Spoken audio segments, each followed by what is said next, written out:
802 centimeters in feet? First of all, we need to know the value of 1 centimeter in feet. It's always 1 centimeter equals 0.03280839895 feet.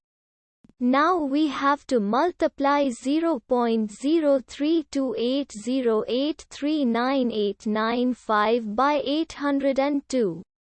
Therefore, 802 centimeters times 0.03280839895 feet equals 26.3123359579 feet.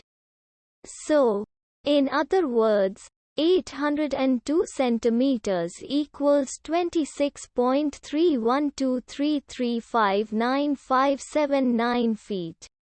We hope you have enjoyed this video. Please like and subscribe to our channel for more videos like this.